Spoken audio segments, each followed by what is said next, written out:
Hezekiah began to pray. I think 2 Kings 20. Read it. 2 Kings 20 verse 1. In those days was Hezekiah sick unto death. In those days Hezekiah was sick. Unto what?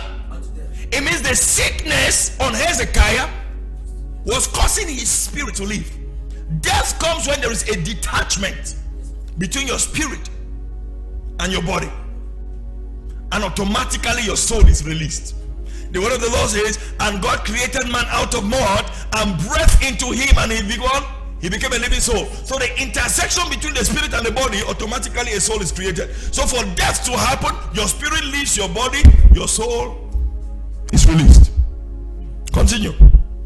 And the prophet Isaiah the son of Amos came unto him and said, Thus says the Lord, set thine house in order, for thou shalt die and not live. That's the message from the prophet. I've come to you because I've understood your time and it's over. I have looked in the chronicles of your life. Your time is depleted. Set your house in order. This is not something for you to pray about. It is a concluded case. You will die.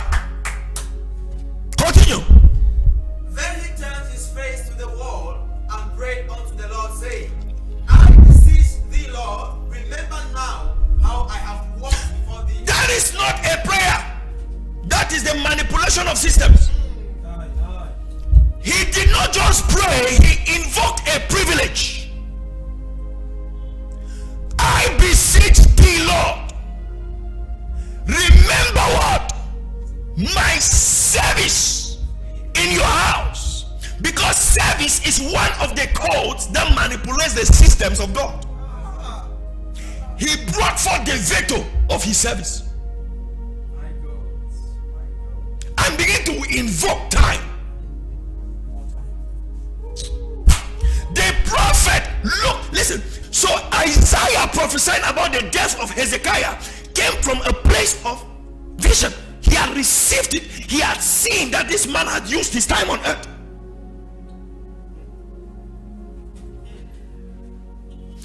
Prepare, you are going to die.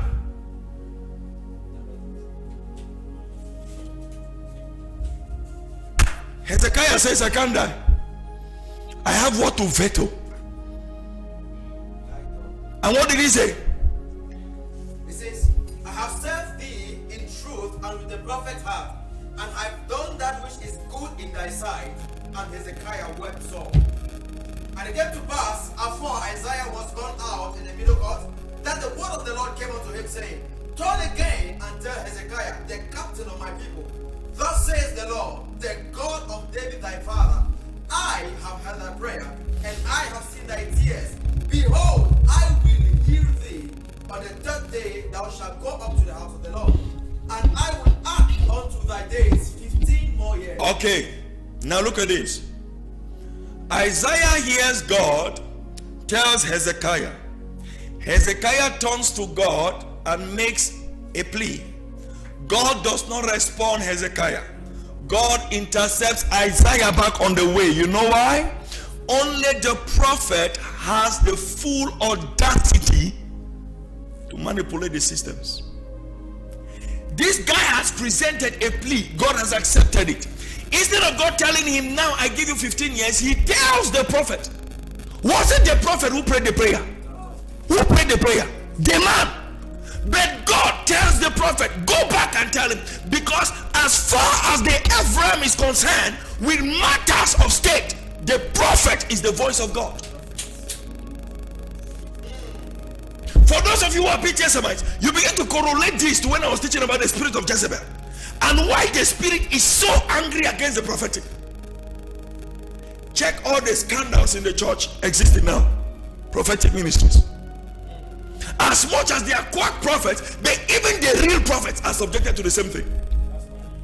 You hardly hear a scandal against a teaching ministry. No, these are the end times. The spirit of Jezebel knows what he's looking for. Because if the voice of prophecy be swallowed, an apostasy is inevitable. Yeah, that's right. I wish you get this. Now let me go back to my subject matter.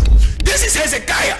Hezekiah manipulates the system through prayer and bringing forth his veto by service, and God says, I will block 15 years from somewhere.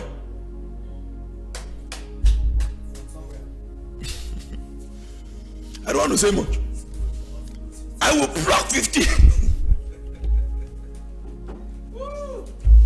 I will block 15 years from somewhere and give you. You will need 15 more years. What am I trying to do now? I'm just establishing the fact that time can be manipulated. In fact, God even goes further and says, redeem the time. Make use of time. Understand time. Function in time. Listen to me. You see why I tell people in church that be careful with words like I'm chopping life? Huh? You know what it means to chop life? Whatever you chop finishes. I know out of excitement and the sweetness of the word, we can say it. Be careful.